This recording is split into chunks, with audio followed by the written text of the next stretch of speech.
오늘 말씀의 제목은 뭐죠?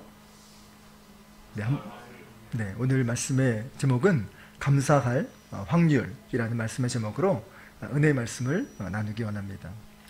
오늘은 추수감사 주일입니다. 이 절기는요, 출애굽 후에 가나안의 입성까지의 그 광야에서의 장막 생활을 기념하는 것이고, 또 한 해 동안에 토지 소산에 추수한 그 모든 열매를 가지고 하나님 이렇게 베푸셨습니다, 이렇게 함께 하셨습니다 라고 하는 그 은혜를 감사하기 위하여 지켰던 절기가 바로 이 수장절, 그래서 곡식을 저장하였다 라고 해서 수장절이라고 했던 그 개념들이 이제 미국으로 넘어가면서 그 청교도들이 그 땅에서, 낯선 땅에서 주님이 주시는 그 양식, 그때는 옥수수를 심고 했는데 그렇게 작황이 좋지는 않았다고 해요. 그러나 하나님께서 지금까지 우리를 버티게 하시고 살게 하신 그 은혜에 감사하여 드렸던 이 Thanksgiving Day를 시작으로 해서 그 부분들이 추수감사절로 이제 그 진행이 되어졌죠. 오늘날에는 농사를 짓는 가정들이 그렇게 많지 않습니다. 그래서 도시화된 지금 사회에 무슨 추수를 할 게 있느냐라고 말씀하실 수도 있지만, 우리의 삶이 모든 것이 다 농사라고 할 수 있습니다. 공부 농사는 무엇입니까? 얼마 전 그 목요일 날 수능이 있었죠. 우리 12년 동안 공부했던 그 농사에 거두는 시간이 바로 수능이라고 하면, 또 대학생들이 수년간 공부해서 뭐 공무원 시험이라든가 또 직장에 대한 시험들을 준비하는 그 모든 것들이 그 농사에 대한 거두는 시간들 아니겠습니까? 그래서 뭐 1년 농사라고 하기도 하고 또 자식 농사라고 하기도 하고, 우리의 삶 전반이 농사라고 비유한다면 여러분, 우리가 추수가 분명히 있다는 것이죠. 올 한 해만 봐도 그렇습니다. 올 한 해 우리가 송구영신 예배 때 기도하고 간구하고 한 해를 시작했는데, 이제 거의 마무리 지을 이 시점에 우리에게 주시는 그 하나님이 은혜의 흔적들, 또 우리가 거둔 믿음의 열매들, 이것을 감사하며 드리는 이 날이 바로 추수감사임을 믿으시기 바랍니다. 그래서 여러분, 찰스 스펄전 목사님은 이렇게 말씀하시고 계세요. 별빛을 감사하는 사람에게는 촛불을 주시고, 촛불을 감사하는 사람에게는 전깃불을 주시고, 전깃불을 감사하는 사람에게는 달빛을 주시고, 달빛을 감사하는 사람에게는 햇빛을 주시며, 햇빛을 감사하는 사람에게는 천국빛을 주신다 라고 말씀했습니다. 오늘 말씀을 통하여서 우리 믿음의 성도님들이 작은 것에 감사함으로 더 큰 감사와 기적을 경험하는 복된 우리 히스토리인들이 다 되시길 주 예수 그리스도의 이름으로 간절히 축원합니다. 이제 오늘 말씀을 살펴보면요, 예수님께서 예루살렘으로 올라가실 때 사마리아와 이 갈릴리 사이를 지나가셨을 때의 이 에피소드를 담고 있습니다. 이 성경에 보면 사마리아 사람들과 유대 사람들은요, 서로 원수처럼 지냈다고 해요. 그래서 만나면 서로 미워하고 험악하게 싸웠습니다. 그리고 특히 갈릴리 사람들과 이 사마리아 사람들은요, 지역을 경계선으로 두고 있었기 때문에 서로 죽이는 일들도 많이 있었다고 해요. 그래서 오늘 본문에 사마리아와 갈릴리 사이라고 표현한 이 지역을 보면 이 인종의 갈등과 사회적인 불만 때문에 옛날뿐만 아니라 지금까지도 많이 대립하고 심지어 테러까지 일어나는 지역이기도 한답니다. 그래서인지 이곳에는요, 옛날에는 사람이 많이 살지는 않았다고 해요. 이런 인적 드문 곳에 거주하는 사람들이 있었으니 그 사람들은 바로 문둥병자였습니다. 그들은 사마리아 사회와 또 유대 사회에서 버림받은 사람들이었습니다. 그러다가 자신들이 병을 얻게 되면서 서로 미워하고 신분과 출신과 배경과 학력과 또 재력 모든 것들을 다 뒤로하고 하나가 되어서 연합해서 살 수밖에 없게 되었습니다. 몸이 건강할 때는 서로 으르렁거리다가 문둥병이 걸리고 서로 모두가 추방을 당하는 그 위치에 있다 보니 함께 어울리며 살게 되었던 것이지. 그러던 중 어느 날 예수님께서 자신들이 머물고 있는 지역을 지나가신다라는 소문을 듣게 돼요. 그래서 예수님에 대한 능력을 이들도 얼추 알고 있었던 것 같습니다. 그래서 사람들 앞에 나아가기를 소망했는데 만약 자칫 잘못하면 여러분 문둥병자들은 자신들이 거하던 지역에서만 살고 있었고 사람들이 있는 곳에 들어오면 안 됐고 또 특히나 성이 있는 그 안으로 들어올 수 없었어요. 자칫 들어오면 돌에 맞아 죽기 딱 좋았기 때문입니다. 그래서 이들만이 거하는 삶에서 사람들의 인적 드문 곳에 숨어서 지내게 되었던 것이죠. 근데 예수님이 지나가신다는데 예수님을 만나고는 싶고 예수님께 정말 자신들의 어려움을 토로하고 싶은데 그 길이 없었어요. 그래서 어떻게 했느냐? 이들이 할 수 있는 최선은 무엇이냐? 예수님이 지나가는 동선을 짜고 그 근처에 와서 멀찌감치 서가지고 소리를 지르는 것, 그것이 그들이 할 수 있는 전부였습니다. 그들이 뭐라고 소리쳤습니까? 예수님, 예수님, 저희를 불쌍히 여겨주소서. 여러분, 가장 강력한 기도의 내용이, 가장 강력한 기도의 그 기도문이 바로 이것임을 여러분 기억하시길 바라요. 예수님, 저희를 불쌍히 여기소서. 예수님, 저를 불쌍히 여겨주세요. 예수님, 저를 불쌍히 여겨주세요. 이것이 가장 능력 있고 가장 힘 있는 기도임을 여러분 기억하셔서 어려운 일이 있을 때, 또 주님께 간구할 일이 있을 때 이렇게 기도함으로 주님 앞에 나아가시기를 소망합니다. 그런데 예수님께서 이 소리를 들으셨어요. 멀찌감치해서 예수님을 부르는 이 문둥병자들의 모습을 보시고 예수님이 이렇게 대답을 하십니다. 14절의 말씀에 보시고 이르시되, 들으신 것뿐만 아니라 보셨다는 거예요. 그러면서 제사장들에게 너희 몸을 보이라 하셨더니 그들이 가다가 깨끗함을 받은지라. 예수님은 병을 낫게 하겠다 혹은 병이 나을지어다 라고 선포하신 것도 아니고 그저 제사장들에게 너희 몸을 보이라 라고 말씀만 하셨습니다. 예수님께서 이렇게 말씀하심은 율법에 보면 문둥병이 걸린 사람들은 사회로부터 완전히 격리가 되어졌는데 그러다 문둥병이 나은 것을 확인하기 위한 그 공증, 그 확인성, 우리도 백신을 맞으면 백신 1차 접종, 2차 접종하면 2차 접종한 것을 뭐라 그러죠? 코바? 뭐죠? 이렇게 그 어플이 있잖아요. 거기를 하면 이 사람은 백신 접종자입니다 라는 것을 표현하게 하죠. 요즘 카톡에도 백신 맞았습니다라고 하면 이렇게 정말 별빛이 불빛이 파짝파짝거리고 이렇게 하대요. 그런 것처럼 이제 인증을 받는 거죠. 그것을 어떻게 하냐면 제사장에게 받게 했습니다. 제사장이 그것을 보고 단박에 하는 것이 아니라 한 일주일 정도 또 이렇게 이렇게 격리를 지켜요. 그래서 지켜봅니다.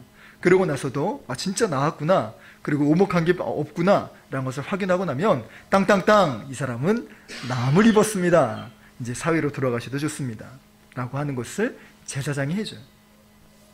그래서 예수님께서는 이 10명의 문둥병자에게 병이 나았으니 라고 얘기하지 않고 제사장에게 보이라 라고 얘기를 하시는 거예요. 예수님이 얼마나 능력 있고 얼마나 자신감의 말씀에, 얼마나 정말 확신에 찬 이 말씀으로 전하셨는지, 너희들이 병이 나았으니 이 제사장에게 가라는 말을 함축적으로 표현하고 계신 거죠.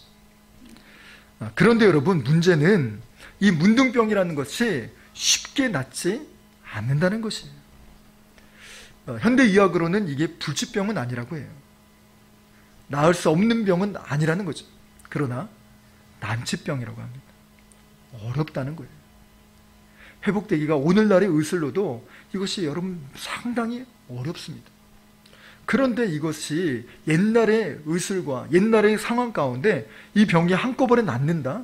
여러분, 이거는 정말 거의 불가능에 가까운 일이었어요. 그런데 제사장에게 보이라고요? 제사장은 보통 성읍에 거하고 있습니다. 레위 지파들이, 그렇죠, 각 성읍마다 레위 지파가 거하는 그 지역이 있었어요. 거기를 가려면 성으로 들어가야 되고 마을을 지나서 가야 되는데 제사장을 만나기도 전에 사람들의 던지는 그 돌팔매에 맞아 죽을 판이에요. 그러면 그들 중에서는 이렇게 생각하는 사람도 있지 않을까요? 예수님 참 너무하시네. 우리 사정을 이렇게 모르셔? 우리가 정말 제사장을 만나기는커녕 가다가 죽을 판인데 예수님 정말 실망이야. 우리를 이렇게 모르시다니, 우리를 이렇게 배려하지 않으시다니 라고 생각하는 사람들도 있지 않았을까요? 그러나 반면 어떤 사람들은 예수님이 병을 낫게 하시는 분이셔, 우리 한번 믿고 한번 가보십시다. 한번 순종해 보십시다. 한번 달려가 보십시다. 이렇게 얘기하는 사람도 있었던 것 같습니다. 둘의 이야기가 어떻게 되는지 모르겠는데 아마도 제사장에게 가봅시다라고 하는 일단 순종하는 편이 우세해서 그 부분으로 10명이 다 함께 제사장으로 가게 되었던 것 같습니다. 여러분, 이것은 매우 중요한 부분을 담고 있어요. 여러분, 우리의 순종에는 놀라운 역사가 일어난다는 것이에요. 문둥병자들은요, 예수님의 말씀을 붙들고 제사장들에게 가기 시작할 때 병이 낫기 시작했다는 것입니다. 예수님 말씀대로 순종하기만 했는데도 여러분, 믿음의 역사가 일어날 수 있다는 것입니다. 열왕기하 5장의 말씀을 보면 이것은 나아만 장군도 마찬가지였어요. 나아만 장군이 열심히 나라를 지키는 일을 하다가 문둥병에 걸리게 됩니다. 그러다가 이 히브리 여종을 만나게 되는데 우리가 사는 그 지역에 엘리사라고 하는 그 놀라운 선지자가 있는데 그분이 병을 낫게 하는 힘이 있으십니다. 한번 내려가서 그분을 뵈시지요 라고 내려와서 엘리사를 만나게 돼요. 정확히 말하면 엘리사를 만난 것도 아니고 그 집 앞 문 밖에서 엘리사가 말하는 소리만 들었을 뿐이에요. 뭐라고 엘리사가 말했느냐, 요단 강물에서 7번 목욕을 하라라는 것이에요. 여러분, 당시에 요단강이 그렇게 깨끗하지 않았던 것 같습니다. 그래서 나아만이 뭐라고 얘기를 하는 거 아니, 우리나라에 깨끗한 강이 없어서, 씻을 데가 없어서 이 더러운 요단강에서 내가 몸을 씻어야 되느냐라고 표현을 합니다. 씻지 않으려고 해요. 너무 화가 나기도 했죠. 아니, 내가 정말 그때 당시에는 이 이스라엘보다 이 아람의 나라가 더 국력이 강했어요. 그래서 아람의 장군이 내려온다는 소식을 듣고 이스라엘의 왕이 벌벌 떨 정도였으니, 여러분, 그 장군이 말하는 이 말 앞에 엘리사가 코빼기도 안 보고 그냥 이야기만 전한다? 이건 여러분 진짜 불경하고도 불손한 그런 모습임에 분명해요. 화가 날 때도 있죠. 여러분, 이렇게 생각해 보면 돼요. 이렇게 포스터 앞에서 정말 그냥 하사가 이 얘기를 듣는다는 개념으로 보시면 되실 거예요. 아니, 이렇게 나에게 이런 사람이 없는데 이렇게 한다? 화가 나는 상황 가운데 가려고 했었죠. 그때 종들이 뜯어말려요. 아니, 여기 온 곳까지도 정말 고생을 하셨는데, 아니, 그 씻는 거 그거 못하겠습니까? 병이 났는데 이것 정도 못하시겠습니까? 모른 척 한번 해보십시오. 그래 한번 왔으니 그 말이라도 하고라도 우리 나중에 욕이라도 할 수 있지. 그래서 그냥 목욕을 했던 것 같습니다. 1번, 2번, 3번, 4번. 그게 성경에 정확하게 기록되어 있지 않아서 몇 번을 씻을 때 몸이 나았다라고 하는 것은 알 수 길이 없어요. 그러나 단언컨대 그 부분들이 처음부터 나은 것은 아니었던 것으로 보여져요. 왜요? 7번을 다 해야지만 병이 나았기 때문에 그렇습니다. 그런데 놀라운 일이 일어나요. 나아만의 문둥병이 사라지기 시작했다는 것이죠. 여러분, 여기서 중요한 포인트는 무엇이냐? 나아만이 엘리사의 말을 믿었을까요? 그렇다면 나아만은 하나님을 믿었을까요? 그렇지 않다는 것입니다. 엘리사를 믿지도 않았고 하나님에 대한 믿음조차 깊지 않은 그 상황 가운데도 순종만 했는데 나아만의 몸이 나을 수 있다는 것이. 물론 여기에는 신학적으로 많은 의미가 담겨져 있어요. 나아만의 기도를 들어준 것이 아니라 엘리사의 기도와 믿음을 받으신 거죠. 그러나 이 과정을 통해서 여러분 기억하는 것이 무엇이냐? 정말 그 믿음의 말씀을 붙들고 순종하는 사람에게 그 일들이 일어난다는 것입니다. 여러분, 이것이 비단 나아만의 모습뿐만 아니라 이 10명의 문둥병자에게도 이 일들이 일어나게 되었다는 것이에요. 그리고 예수님께서 10명의 문둥병자에게 말했죠. 제사장에게 네 몸을 보이라. 그러면 여러분, 10명 모두가 다 예수님 말씀을 믿었을까요? 과연 10명 모두가 믿음이 깊었을까요? 저는 그렇지 않다라고 봅니다. 왜 그런가 하면 우리가 살펴보겠지만, 그러면 모두가 예수님의 은혜를 받고 병 나음을 보고 예수님께 달려왔어야 마땅합니다. 그런데 그렇지 않았지요. 그리고 10명 중에 그 어떤 한 사람이라도 의심의 마음들이 있을 수 있다는 건데, 중요한 사실은 이 10명 모두가 나음을 입었다는 거예요. 여러분, 이것을 통해서 우리가 알 수 있는 건 뭐냐면, 여러분, 순종의 능력이 이만큼 놀라운 파워와 또 힘이 있다는 것을 여러분 기억하시기를 소망합니다. 현대인들은요, 현대 교회에 다니지 않는 사람들은 그렇게 하나님 말씀을 믿지 않아요. 왜냐하면 세상이 녹록지 않고 정말 속이고 그리고 빼앗고 자신만을 위해 살아가는 사람들이 너무 많기 때문에 그렇습니다. 그들 탓만은 아니지만 그래도 적어도 예배당에 왔을 때 주의 말씀을 들을 때에는 믿음의 귀를 열고 마음의 문을 열어 주의 말씀을 들어야 된다는 것이에요. 그리고 일단 들었으면 이 들은 말씀을 가지고 삶 가운데 실천해 보라는 것이에요. 순종해 보라는 것입니다. 세상은 이야기합니다. 하라는 대로 하지 말라. 네가 하라는 대로 해서 다 되는 것이 아니냐. 또 예배당에 가서 헌금하지 말라라고 얘기를 해요. 여러분, 이것은 지극히 인본주의적인 말입니다. 여러분, 순종이 없이는 하나님의 역사도 없고 또 믿음의 역사는 더더욱 요원한 일이 바로 믿음의 일이기 때문에 그렇습니다. 반면에 여러분, 순종은 하나님의 역사를 일으키는 불씨와도 같습니다. 순종이란 이 자체에는 정말 일말의 믿음이 없이도 또 정말 우리가 정말 주님의 부분들을 정말 그 깊이 믿음에 대한 지식들이 없다 할지라도 하나님 말씀하셨어? 그래, 한번 순종해보자. 이런 이 작은 겨자씨만한 이 믿음 하나만으로도 놀라운 역사가 일어나는 이 세상, 그게 바로 믿음의 세상인 것이죠. 여러분, 정말 우리의 삶 가운데는 얼마나 순종을 하고 있습니까? 하나님 말씀하실 때 우리는 얼마나 재고, 얼마나 계산하고, 얼마나 내 주관이 들어가 있습니까? 이런 걸 잠시 내려놓고 예수님께서 말씀을 하셨을 때, 아멘, 내가 그 말씀을 의지하여 내가 그물을 던지고 내가 순종하겠나이다. 이렇게 날마다 주신 마음, 내 성령께서 내 마음을 두드리시는 이 음성에 순종하여 날마다 아름다운 믿음의 역사를 경험하시기를 간절히 소망합니다. 자, 두 번째로는 감사는 누구나 할 수 있다는 것이에요. 문둥병자들이 예수님의 말씀을 듣고 제사장 앞으로 가고 있을 때 몸이 좋아지고 있다는 것을 깨닫게 돼요. 아마 제 생각에는 이 탈무드의 비유처럼 탈무드의 그 굴뚝을 지나온 두 사람이 있었는데, 한 사람은 얼굴에 정말 뭐랄까 그을음이 가득 있었고 한 사람은 깨끗했다고 해요. 그러면 여러분, 둘 중에 누가 세수를 했을까요? 아마 이 10명의 문둥병자들도 그런 모습이지 않을까 생각이 들어요. 막 달려가고 있는데 상대를 봐요. 야, 너 얼굴이 좋아졌네? 너도 좋아졌네? 이렇게 하다 보니까, 야, 너도 좋아졌어. 야, 축하한다 임마. 뭐 이렇게 하면서 서로 막 정말 기쁨으로 얼싸안고 그 기적을 경험하게 되었을 거라고 상상해 보게 돼요. 여러분, 이 문둥병이 낫는 것은 어마무시한 기쁜 일이에요. 그리고 더 큰 기쁨은, 병이 나았다는 기쁨보다 더 큰 기쁨은 이제 내가 정말 그 창살 없는 감옥에서 살아가는 것이 아니라 자유롭게 사람들과 어울려 살 수 있고 사랑하는 가족들과 만날 수 있다는 기쁨이 여러분 컸다는 거예요.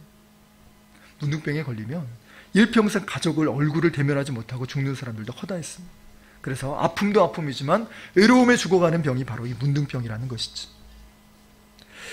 그래서 사람들 앞에 빨리 나아가서 제사장을 찾는 이유가 있어요.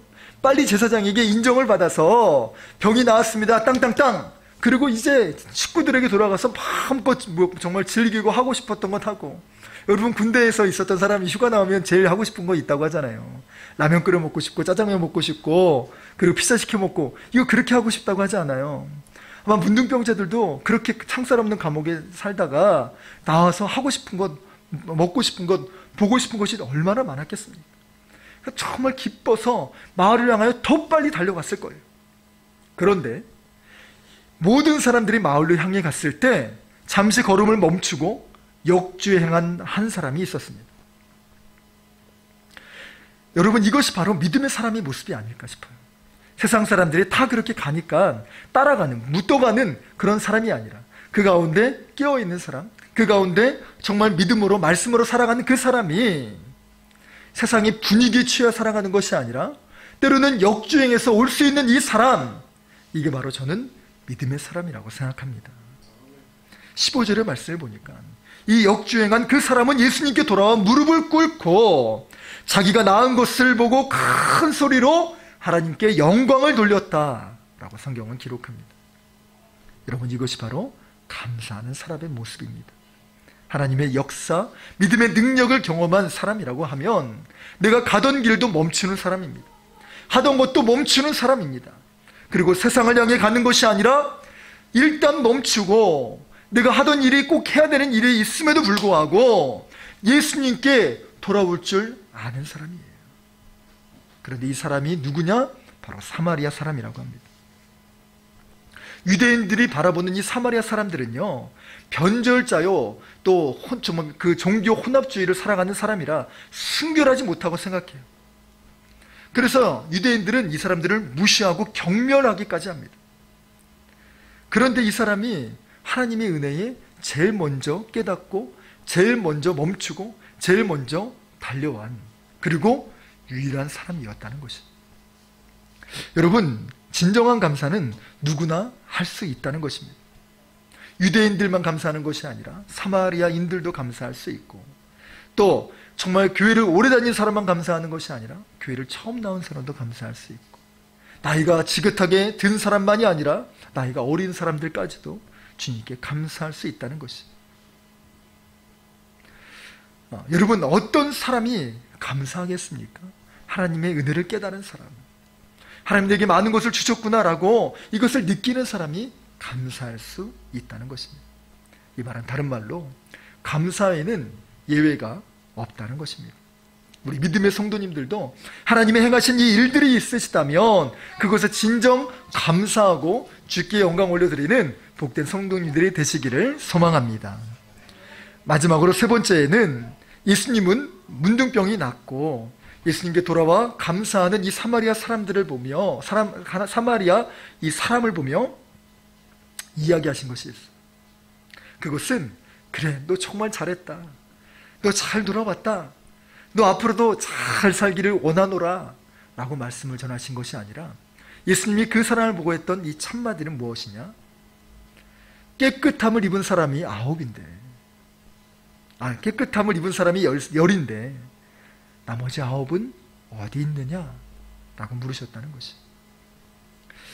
여러분, 감사한 일이 있을 때 생각보다 모든 사람들이 감사하다고 생각해요. 그런데 실제로 보면, 오늘 성경의 말씀을 봐도 실제로 감사하는 사람은 많지 않다는 것을 확인하게 됩니다. 제가 부목사로 있을 때 그 교회가 참으로 선교하고 또 다른 교회들을 도와주는 교회였어요. 그때 제가 기억하기로는 70개가 훨씬 넘는 그런 단체와 교회를 섬기셨어요. 그런데 담임 목사님께서 저희 부목사들을 데리고 하시는 말씀이 조금은 가슴이 아팠어요. 뭐라고 말씀하시는 거 아니? 연말이 되거나 또 1년에 이 일들을 진행을 할 때 교회에서 사실 적지 않은 돈을 베풀고 돕는데 실제로 감사합니다 라고 이야기를 전해오는 사람들은, 또 전해오는 것들은 실제로 많지 않다고 해요.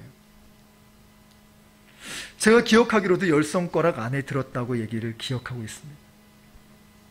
그리고 오늘 본문의 말씀을 기준으로 해봐도 정말 감사하는 사람들이 여러분 의외로 없다는 거예요.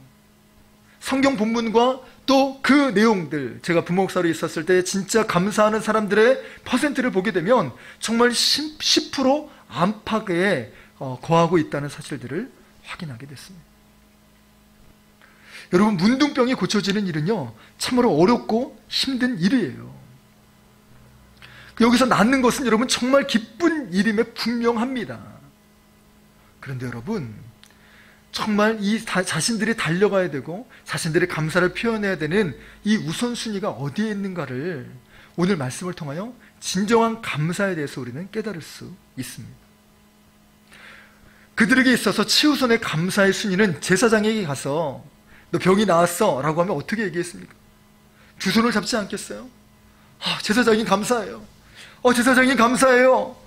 정말 제가 낫다고 허락해 주셔서 이것을 공인해 주셔서 감사해요. 막 두 손을 잡고 막 감사하지 않았겠습니까? 그리고 제일 먼저 가족들에게 달려가지 않았겠습니까? 그리고 예수님도 생각이 났겠죠. 예수님 정말 감사해요. 그래서 예수님은 조금 나중에 언제라도 이젠 건강하니 언제라도 예수님께 찾아가서 예수님 감사합니다. 그때 가서 감사해도 되지. 여러분, 감사라는 건요, 내가 할 것 다 하고 내가 쓸 것 다 쓰고 내가 사고 싶은 건 다 사고 만나고 싶은 것 입고 싶은 건 다 하고 난 다음에 그렇게 나아가는 것이 감사가 아니라는 것이에요. 예수님께서 다른 9을 찾으신 그 이유는 바로 이 감사의 대상, 이 감사의 시기를 물어보신 것입니다.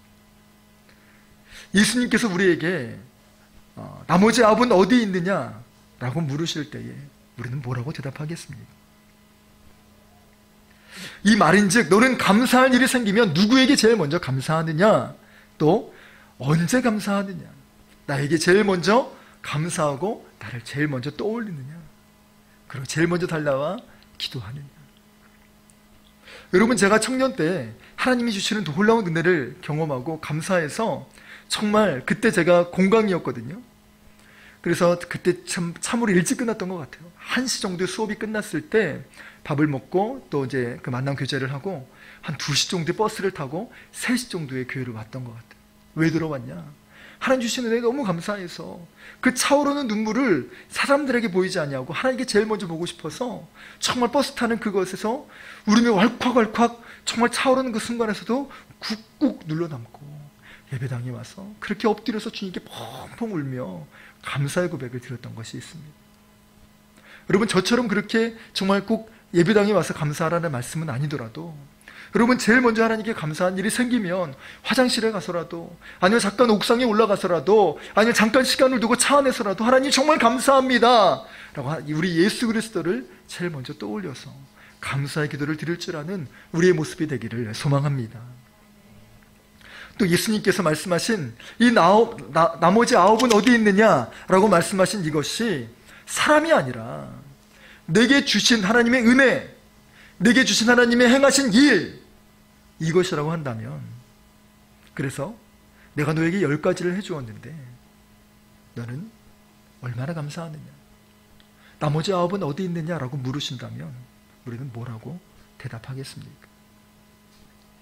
여러분, 감사하는 일들이, 또 감사를 깨닫는 것, 내게 행하신 하나님의 흔적을 발견하는 일들이 여러분 되게 쉬울 것처럼 보여지는데 여러분, 생각보다 많은 사람들이 그렇게 하지 않는다는 것이죠.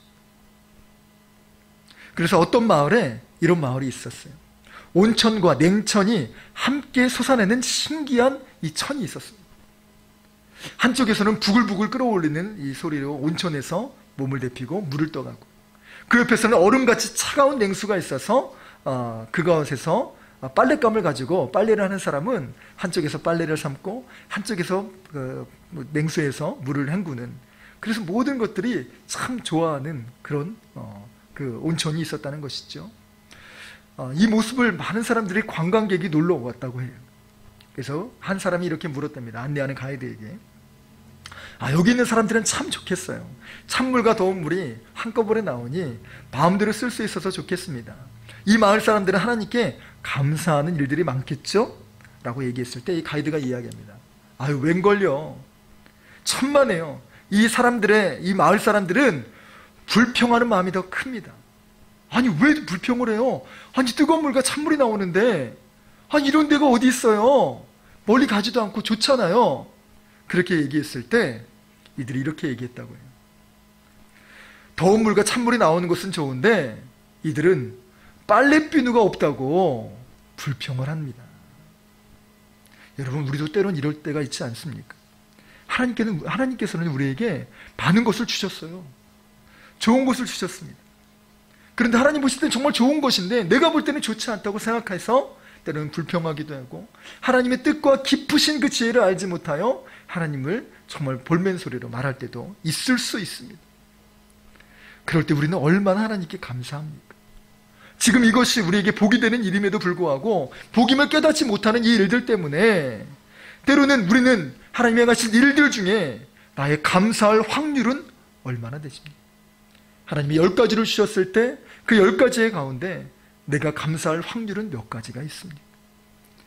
여러분, 우리가 이렇게 감사해야 될 이유가 있습니다. 그것은 우리가 감사를 고백할 때 하나님은 더 큰 기적을 열 수 있는 열쇠를 주시기 때문에 그렇습니다. 안타깝게도 이 9명의 문둥병자들은요, 병 나은 것만 경험하게 됩니다. 그러나 예수님이 행하신 이 일에 가던 길을 즉시 멈추고 예수님께 돌아온 사람에게는 병고침뿐만 아니라 놀라운 구원의 은혜가 임하게 됩니다. 여러분, 우리가 다니엘 기도를 통하여서 참 많은 간증을 들었고 참 많은 믿음의 역사를 경험했습니다. 많은 은혜와 응답, 우리의 모든 어려움들을 하나님이 거둬가시고 해결해 주셨지요. 그런데 여러분, 더 큰 감사는 우리의 문제를, 우리의 아픔을 해결해 주신 이것만으로 감사하는 것이 아니라 더 큰 하나님의 역사를 바라보고 감사할 줄 아는 사람이 되어야 한다는 것입니다. 무슨 말입니까? 여러분, 기도회를 통하여서 정말 기도의 능력을 회복하게 하심이 감사합니다. 여러분, 기도회를 통하여서 나를 구원해 주신 그 은혜를 다시금 새길 수 있음에 감사합니다. 여러분, 다니엘 기도회를 통하여서 내가 식었던 첫사랑을 회복하게 하시고, 내가 식었던 비전과 사명을 회복하게 하시고, 또 이 과정을 통하여서 하나님의 임재와 성령의 능력을 충만히 경험할 수 있는, 다시금 부어주시는 그 성령의 역사 가운데 우리가 놓일 수 있음을 감사해야 되는 것입니다. 이렇게 주님 주신 은혜를 진정으로 바라보고 감사할 줄 아는 삶, 그 사람에게는 문제와 어려움만 해결해 주실 뿐만 아니라 진정한 구원의 은혜가 임하게 될 줄로 믿습니다. 여러분, 감사하는 사람에게는요, 또 다른 감사의 역사가 일어나게 돼요. 또 감사하는 사람은요, 주 예수 그리스도와 늘 동행하는 삶이 됩니다. 유명한 랍비에게 제자들이 이렇게 물었습니다. 이 세상에서 가장 지혜로운 사람은 어떤 사람입니까? 랍비는 대답합니다. 어떠한 경우에서도 배움의 자세를 가진 사람이다.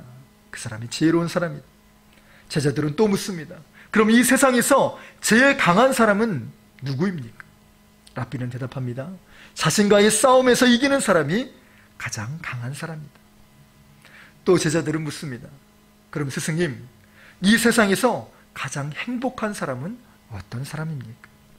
이때 랍비가 이렇게 대답합니다. 지금 있는 모습 그대로 감사하며 하나님이 주신 은혜를 누리며 사는 사람이 가장 행복한 사람이다. 여러분, 감사는 우리의 삶을 행복하게 하고 우리의 삶 전체를 예수님의 흔적으로 가득 메꾸는, 가득 수놓는 아름다운 삶이 펼쳐지게 됩니다. 그리스도와 동행함을 깨닫고 그 임재와 동행 가운데 날마다 행복의 삶, 날마다 기적을 경험하는 진정한 감사를 누리는 우리 히스토리 교회 전성도님들이 되시길 주 예수 그리스도의 이름으로 간절히 축원합니다. 이 시간 우리 이런 마음으로 하나님께 찬양 드리겠습니다.